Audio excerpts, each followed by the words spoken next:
Muy bien amigos, es tiempo de un video más, esta vez para seguir hablando sobre religión y espiritualidad, como pueden ver aquí atrás con mi tentáculo. Am, pero sí, esta vez me gustaría hablar sobre el personaje de Jesús. Y quiero empezar con una pregunta. Hacer la diferencia entre el Jesús histórico, que supuestamente existió y que hizo esta serie de milagros, nació en Galilea y predicó su palabra, fue una especie de filósofo rebelde más bien, versus el mítico personaje del cual nos habla Pablo, supuestamente también. Estas son las ideas que vamos a poner a competir, ya que las demás cuestiones, teorías conspirativas y demás cosas, se salen del plano de lo que podemos analizar por ahora, y además hay poca evidencia, así que eso es lo que tenemos para seguir.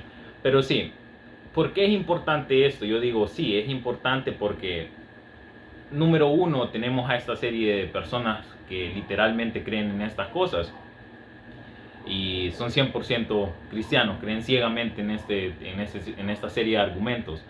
Y también tenemos a estas otras personas que se encuentran en un nivel, normalmente personas jóvenes, que no entienden cómo diferenciar estas que son alegorías con verdades, ¿verdad? Que de hecho la iglesia utilizó eso mucho en su favor para poder jalar más miembros, por así decirlo, reclutar más miembros, ni hacerles, ni impresionarles más con las historias literales del superhombre de Jesús.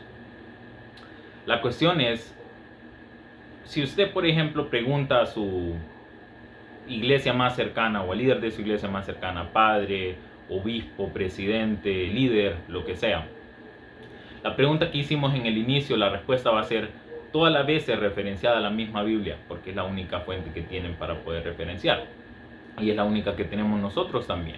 Si ustedes se fijan en Pablo, Pablo jamás pone a un Jesús o jamás habla de un Jesús histórico, de lo que habla es de un Jesús mítico, habla alegorías sobre Jesús, es una especie de Jesús cósmico más bien, y nunca lo sitúa como un personaje interactuando con eh, personas reales, ¿verdad?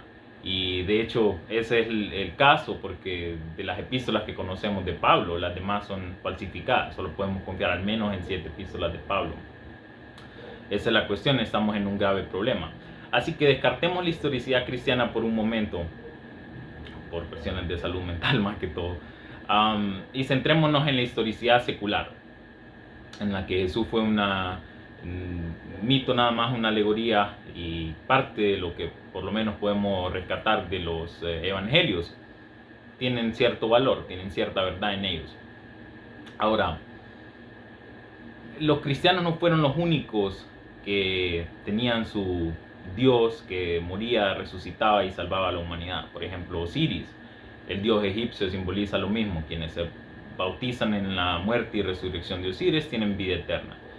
Salmoxis, el dios Traxo, quienes se bautizan quienes siguen a Salmoxis son otorgados con el regalo de la vida eterna también. Así que no fue cuestión nueva de parte de los cristianos esta serie de continuación mitológica, que de hecho tomaron prestada esa combinación de elementos helenísticos con elementos judíos. La parte judía es la parte exclusiva de los cristianos, de hecho. Y esa es la cuestión. Luego entramos en un debate que es un poco más complejo cuando nos dicen, y aquí es donde empezamos a tocar interpolaciones, empezamos a ver la modificación que los mismos cristianos hicieron a la Biblia durante el tiempo. Si se ponen a pensar, el culto empezó 30 años después de Cristo. Luego vemos 50 o 60 después de Cristo las primeras epístolas reales, de las cuales habla Pablo. Luego encontramos unas biografías y ya casi 115 años después empezamos a ver la supuesta evidencia histórica. Tenemos los textos del historiador Flavio Josefo y Talus. También Talus jamás menciona a Jesús y Flavio Josefo menciona a Jesús, pero la cuestión es que también es una interpolación, así que no podemos rescatar nada de ahí. Ese es el detalle. Los cristianos en su historia, no solamente, esa es otra cuestión que también es un problema. Cuando nosotros decimos los cristianos, nos imaginamos inicialmente un grupo, lo cual sí, en todos sus integrantes en un inicio eran judíos, pero se fueron dividiendo por distintas creencias y su deseo de adición al imperio romano. De hecho, Constantino, a quien más escuchó, fue a las sectas que eran fundamentalistas, porque podemos deducir que si tienen una serie de creencias que iban a beneficiar y a respetar al Imperio Romano, tenían que hablar directamente, tenían que hacer que las masas creyeran esa idea, tenían que, como bien sus élites en el siglo III habían dicho, tenían que hacerles creer a las personas en el Jesús literal por cuestiones de practicidad y porque las personas no iban a entender alegorías. Iba a ser evidente que esa era la forma de reclutar más miembros, y al mismo tiempo estos otros cristianos pudieron literalmente aplastar, por así decirlo, a quienes podían admitir que sí, estas alegorías eran simplemente eso de parte de Pablo, eran simplemente mitos inteligentemente ideados para poder crear un mensaje, para tener un símbolo de moralidad y a partir de ahí crear esa religión. Y de hecho esas son las tendencias de la religión. La religión no solamente tiende a crear estos personajes históricos, o si son simbólicos, pues empezar a meter personajes en el mundo real y en este caso relacionarlos con la historia. Vemos el caso del Islam también con su Mahoma, básicamente teniendo sus inspiraciones y poniéndolas en el Corán después de hablar con el ángel Gabriel. Vemos el caso más reciente, que de hecho tenemos el vivo ejemplo en el siglo XIX, con una de las sectas más grandes que hasta hoy tenemos, el mormonismo.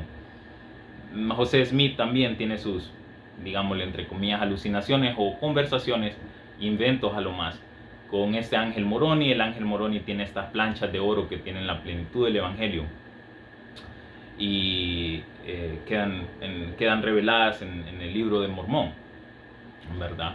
Y por ende, así como esas fueron las historias que estas religiones fueron esparciendo para poder crecer, pero vemos el patrón, eso es lo importante aquí. Vemos el patrón de esas tendencias. Igual, podemos decir que no fueron los únicos, ¿verdad? Vemos unas mezclas, lo cual yo pienso es normal.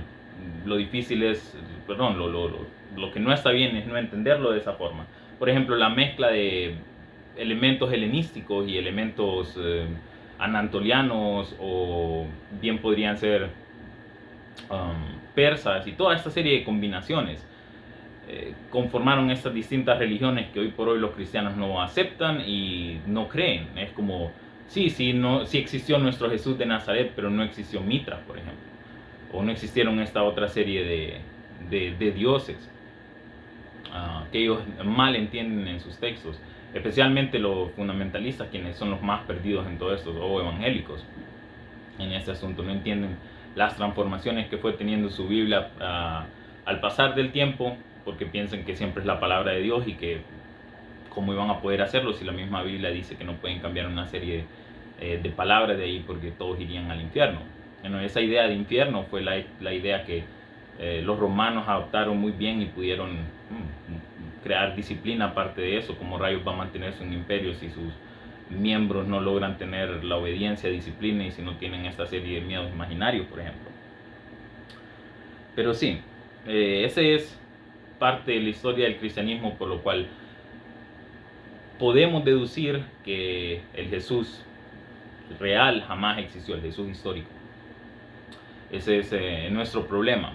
Y luego sí tenemos versículos en los cuales podemos decir, Pedro, por ejemplo, o Corintios, cuando se nos está diciendo que los gobernantes de su tiempo lo mataron, o como podemos encontrar en la traducción de la Reina Valera, los príncipes de su siglo lo mataron. Jamás explica Pablo en esa parte que fueron los romanos quienes los mataron, o los judíos. Ya Timoteo es una interpolación, así que en Timoteo obviamente dice que los judíos lo mataron, pero ¿qué vamos a poder sacar? Así que es literalmente un rompecabezas, por lo cual es difícil. Ahora, no es que al contar todas estas cosas y al tratar de desentrañar este rompecabezas, estamos intentando romper las ilusiones de cristianos con respecto a su dogma en este caso, o porque nos divertamos o de alguna forma pensemos que el personaje de Jesús sea malévolo. De hecho, todo lo contrario. Yo pienso Jesús en su mito es un rebelde, ¿verdad? Se rebeló contra la autoridad, se rebeló contra toda su sociedad en ese entonces. Los cristianos que por lo menos seguían su mensaje, los más anarquistas pacíficos, no tenían problema en irse al desierto y vivir con lo mínimo, siempre y cuando estaban siguiendo su espiritualidad, lo cual era una idea bastante noble, digamos. Así que yo no tengo nada en contra, de hecho, contra el mito de Jesús. De hecho, me parece increíble. Jesús era un rebelde, de hecho un rebelde cósmico, lo cual es admirable más bien. Los cristianos de hoy más bien son fans. A lo más podemos encontrar del Islam personas que por lo menos siguen más al pie de la letra. Muchas de las cosas son completamente absurdas, como la circuncisión y esta otra serie de prácticas extrañas que tienen, sus dogmas. Pero de igual forma siguen más al pie de la letra que lo que podemos encontrar de cristianos hoy, que al menos que pentecostales que hablan en lenguas o alguna tontería así. Lo demás corrupto de la religión organizada es lo que podemos rescatar. Cada vez estos grupos son irreconciliables. 32.000 sectas actuales nos dan algo que entender sobre qué tan bien, qué tan de acuerdo están en sus textos y qué tanto pelean sobre sus textos, cuando todo apunta a que Jesús de hecho nunca haya existido, era simplemente un mito. Esas personas están con una habilidad cognitiva de un todavía menor que un adolescente y no pueden lograr entender eso. Pero sí, chicos, eso es todo el video de hoy. Gracias por escuchar.